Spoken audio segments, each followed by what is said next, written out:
All right, welcome in everybody to episode number 27 of Tunesday Tuesday, our live weekly broadcast here on Tuesday nights here on the Boston Chris Show. Excited to have you here. Thank you guys for tuning in early in the show. If you are a repeating viewer or listener, then you may know that we are going to have over an hour and a half of awesome live music, awesome music here on the channel today. From mostly new songs, we do have a couple of tributes that we're going to do tonight, and we do have a special guest, as per usual. Bronson Louis is here with us this week, singer-songwriter, here to talk about his song, I'm Still Here, or I'll Still Be Here, rather. And excited to have Bronson here on the show for the very first time. He'll be chatting about his new single. Again, it's called I'll Still Be Here.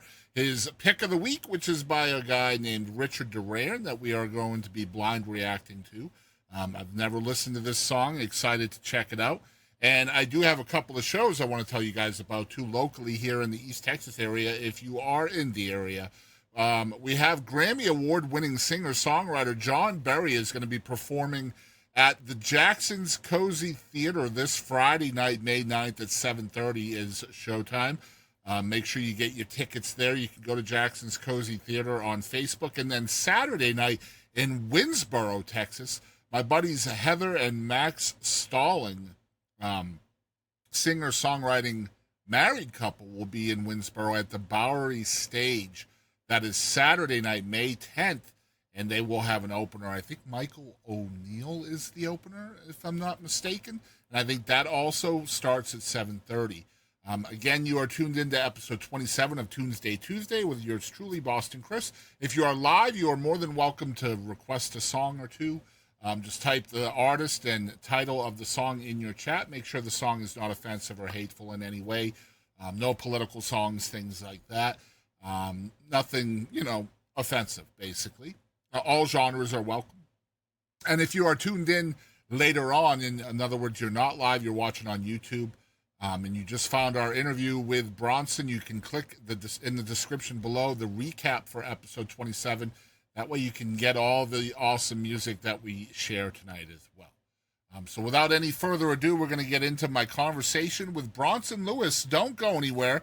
If you have any questions in the chat, you're more than welcome to do that as well, and we will ask Bronson as soon as we can. Let's get that set up right now. Bronson, what is up, my dude? Not a whole lot. Just hanging out. I appreciate you taking some time to chat with me this week. How's everything going for you, man? I know you're a busy dude. It's been busy. It's been wet. It's been raining out here. I just finished up. I just started working for a music academy and had my first couple students actually just a few hours ago.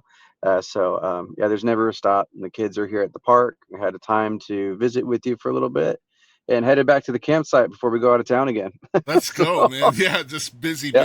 Yeah, we were on the road quite a bit today, too. I was getting worried about getting home. My mom was in rehab, and we had to go pick her up in Pittsburgh, which was like an hour away. So, but yeah, wow. It's freaking wet out there, man. I think the word is moist, right? Moist is the word. Moist is. Yeah. Man, we're sitting here. Bronson is here this week to chat about his new song. It's called I'll Still Be Here, and I want to chat with you a little bit about that song in a minute. But where are you originally from, man?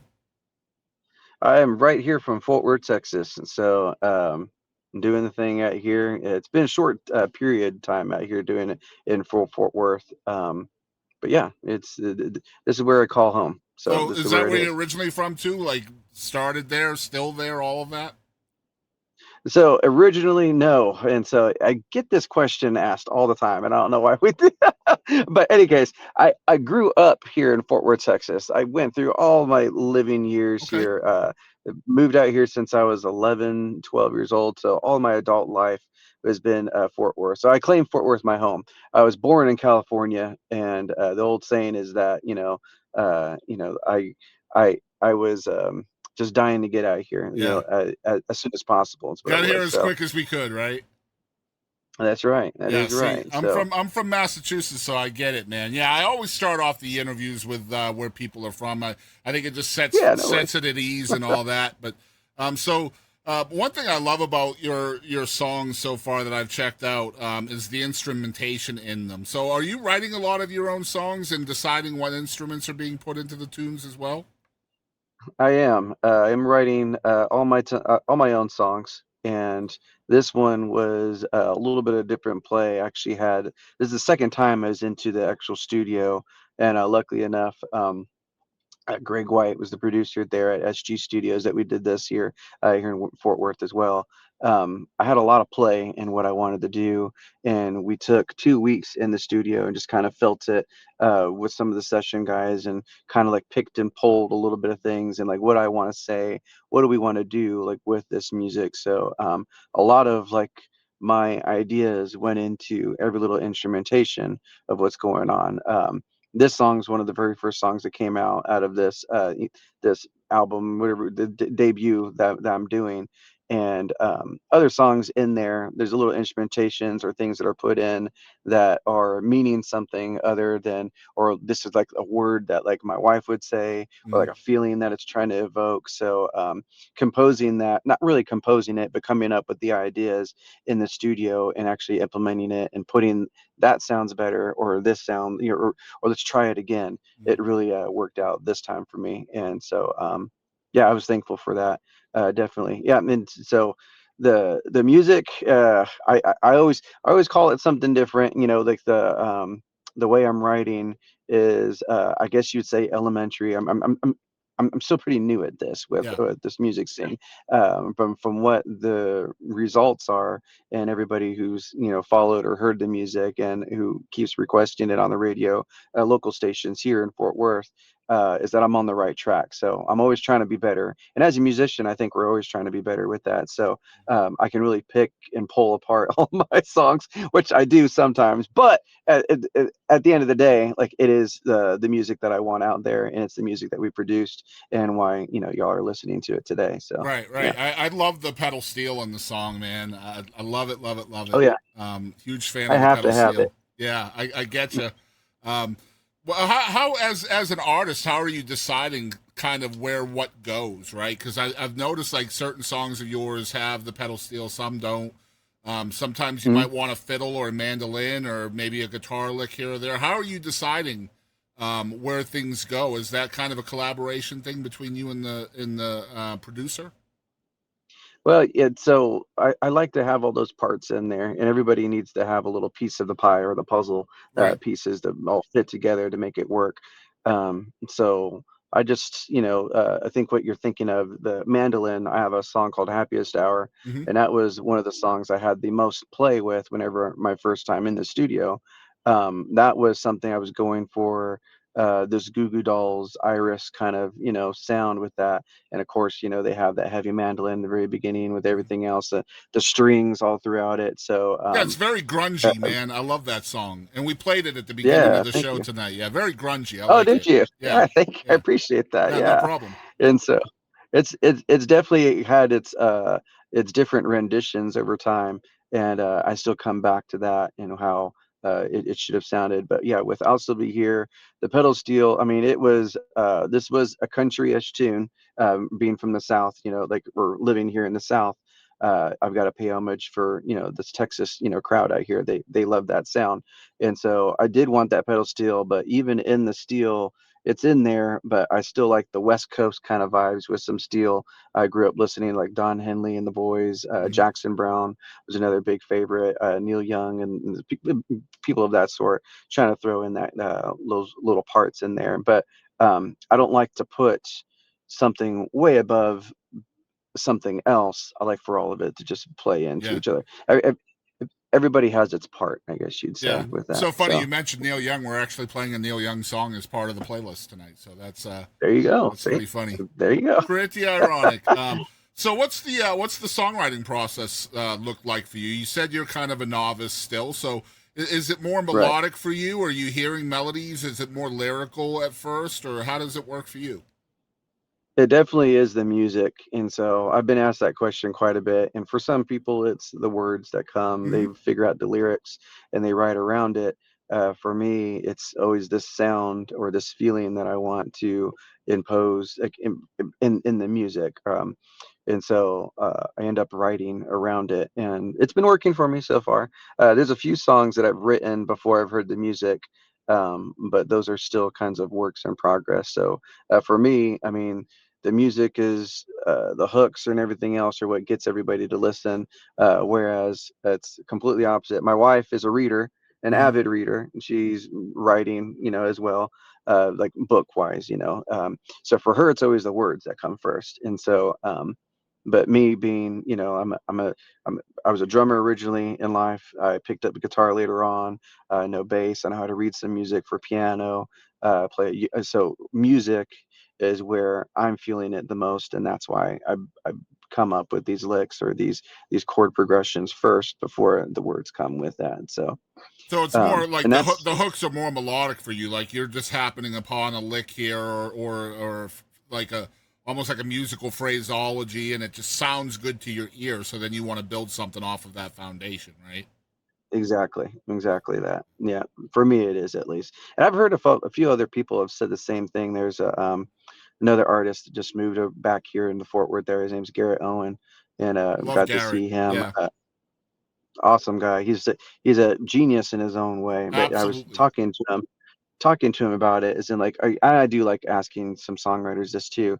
Is it the music or is it the lyrics first? And for him it was the music too. So I'm happy that I'm in that genre, at least with these other great Hmm. musicians that I look up Yeah, to, that the music does come first. And so and first and foremost, that's, no one's listening to your song and calling it a poem. They're listening to a song because it's about the music and everything right. too. So Absolutely.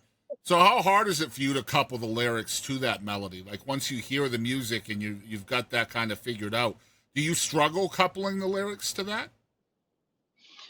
there's some things I put in there, but I'm always trying to make it better. And so Right. I want to second guess myself. And we're always looking for, where's that nugget that we're digging for. Like we're not trying to create diamonds. We're just trying to find the diamond in the rough. And so there's a few things you got to weed out throughout it. It's like, oh, would this sound better? Or maybe let's work on this. But more than anything, you can't over involve it as well. You got to be kind of uh, what I guess melodic or authentic with how you're building something up.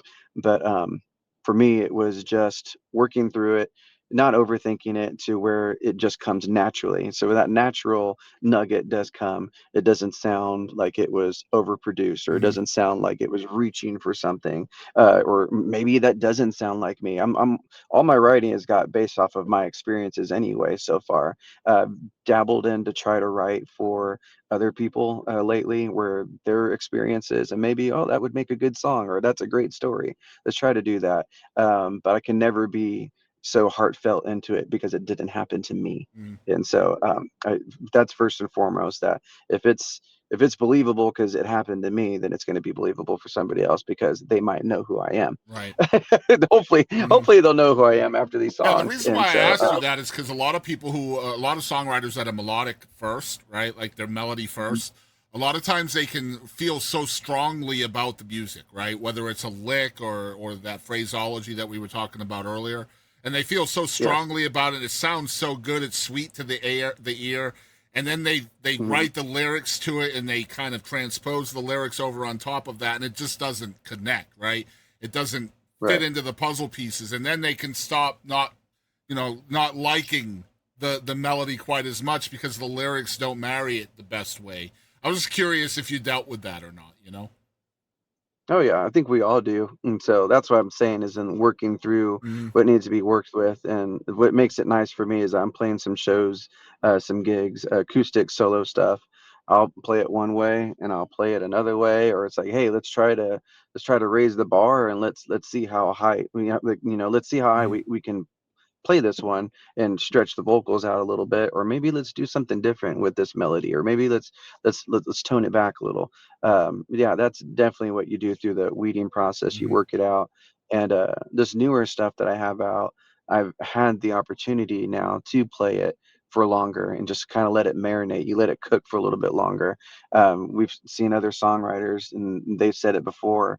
Actually, that show with Garrett Owen, it was a lady named Helene Cronin I was love her name. Aline. Yeah, And I love Aline. yeah, And so she was talking about how she's written songs, and Cody Johnson has Yep. taken some of her songs that she's done, but she knows that a song wasn't ready until 5, 6, 7 years playing something. And so for me, it was so new because I've only been in the circuit for such a short time. And it was like, oh my gosh, it's like I can really see that now. Like playing these songs for just a year, they have changed and they have grown up and matured. And I feel like I've matured with my playing and everything too. I feel like hopefully I continue to mature with that. But I'm hoping, and there's some songs I'm holding on to right now that aren't recorded, they aren't produced or anything else like that, and I'm waiting to see what's going to happen to them a year down the road, 2 years down the road, maybe or so.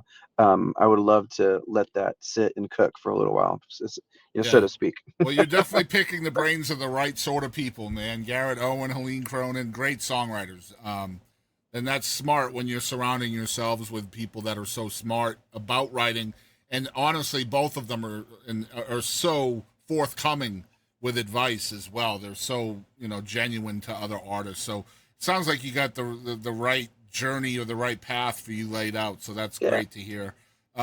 Let's talk a little bit about your pick of the week, which I'm always so excited about this feature because a lot of times I Oh get yeah. to learn about new artists this way, and that's what happens this week. I blind react to all of these, by the way, so I've not heard this song yet. But tell us about Richard Duran, and the song is called "Clear My Mind." Why'd you choose this one? So Richard is a friend that I met. He's a good friend of mine. We met through some of my early open mics whenever I was first getting into this music scene. Ran into each other in the Stockyards area, and he ended up finishing up his set, and I of course didn't see it. Was ended up finishing mine, and I guess he went for a snack or something. He didn't get to see it either. It was a slow open mic. We got up there on stage and we ended up song swapping for the rest of the time because nobody was coming in for that night. Apparently, they do it on a Sunday night, which is kind of weird. Everybody's out of church, everybody's making the right decisions for the week, and then they're ready to do it all over again Friday and Saturday night. Yep. But no, we just connected, and he was telling me about a song that he wrote, and I remember him playing that song for me the first time there that night at Rhinestone. And I told him, I was like, you ought to get that recorded. You ought to put that somewhere. And he's talked about how he's done his own recordings at the house. After I did my recordings there at the Fort Worth Sound this couple of years back for the first three singles, he came in there and he was ready to throw it down. So we recorded. I was able to do the backup vocals for him. If Okay. if you listen to the song, yeah, I did the backup vocals for him in that too, and we just had a lot of fun. And it's a song that doesn't connect fully with me. I'm not out drinking and having a good time to clear my mind all the time. But for him, it was, something that he struggles with. He's got a job that, that like 90% of the people out there, they probably don't enjoy their jobs, and they're just looking forward to being out for the night and just, clearing their mind for a little bit. And so, I had to give it up to him because he's just turned 26. He's out there in the music scene and trying to make it happen out there, like all the rest of us musicians. And I feel like he's got a good head on him, and I feel like he's going to go somewhere. So I definitely did put his song up there because I feel like everybody should give it a listen to, and I feel like it's very relatable. Cool. I So can't wait to play it, and we're going to play that after your song. We're here to talk about "I'll Still Be Here," though. This is the newest single from Bronson Louis. Tell yes. us about this song in particular and how it came to be. So again, meeting him very first in this music scene. Started doing some open mics and getting in there and meeting some great people. Had the opportunity to meet a lot of great artists here in the Fort Worth scene through the Songwriters Collective in Fort Worth, through Here Fort Worth's program, and all these other songwriters here. But during that time, I was making so many friends and just branching out and networking. I was losing some really big relationships that meant a lot to me, family wise. Yeah. And that song was something that I put out there and wrote this with, or just any feeling in general, that if the relationship's not going well, if things aren't working out, just letting that person know, the other party know, that I'll still be here in order for us to work on the hard things, to get through that, and to hopefully, venture on through it in a better relationship than we have ever would have had in the beginning. So, and that's what that song came from that place in my heart, at least. Well, we're really So. excited to feature it here on the show, and we're going to do that here in a few minutes. You mentioned a possible upcoming full release. Is that on the docket? That song is one of the songs that are in that full release, yes. And it is available on the website. I've got the Right. full album on the website.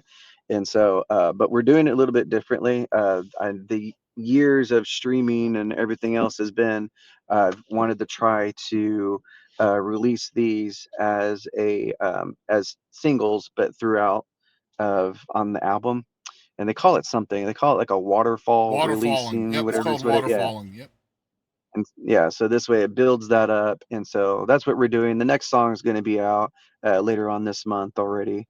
It's coming out. It's one called "Left Unsaid," and that's with male relationships I had, the problems I was having when I was just being a POS back in the day, Yeah. I guess you'd say. And so, but in any case, yeah, no, that's the way it is. So the album will be out eventually throughout the streaming platforms as that waterfall, cascades over. But people in So the meantime, they can get it on your website, right? yeah, so you can get on the website, and well, that was bringing me back to where we're doing it to where we're hearing it on the radios before the streaming comes out. So we had an interview last year with a DJ. His name's Shane Hollinger here from Fort Worth with 95.9 The Ranch, and through him and another gentleman, Mark Phillips, who does 92.1, was talking about radios back then were meant to promote these songs, and now we see these artists, they immediately just drop it on a streaming platform. It sits there and just kind of in this abyss, it Yep. just kind of floats around. And so we're helping out these radio stations to help me out in general. It's just this whole circle thing. And so we figured we'd try that out, and if it doesn't work, it doesn't work. If it does, then cool, we might continue with it. So I just didn't want it to sit there in Spotify and in limbo and just not do anything over time. So I that's completely what we're get doing. it. I like the idea of the waterfall on streaming platforms, but the release is available on the website. That's very smart. I want to let people know that in the chat right now, you will see a link directly to Bronson's webpage. You guys go check that out. We'll also put that in the description down below for those of y'all that are watching this on YouTube later on. So check that out in the description. And Bronson, thank you so much for hanging out with me tonight, man. Thank you so much for having me on here. So it's always hard for me to talk about something that I'm just kind of doing all the time. So I don't know how Well, to really say I think you did great, man. it, You but with did, practice, yeah, you did really, yeah, really well, and I appreciate you reaching out. And I'm glad we had you on. And we're gonna play your song. Sound good? sound great. All Thank right, you very man. much. You have a great rest of your night. Stay dry. All right, I will. All right. Bye bye. You be safe out there. Yeah, you too. Bye. All right, guys, I do want to remind everybody we are going to get into the music here in a moment. That was Bronson Louis, singer-songwriter from Fort Worth, Texas. So excited to have him on the show for the very first time. Again, if you are just finding the interview and you want to see all of the music that we're about to play, you can click in the description below the recap for episode 27.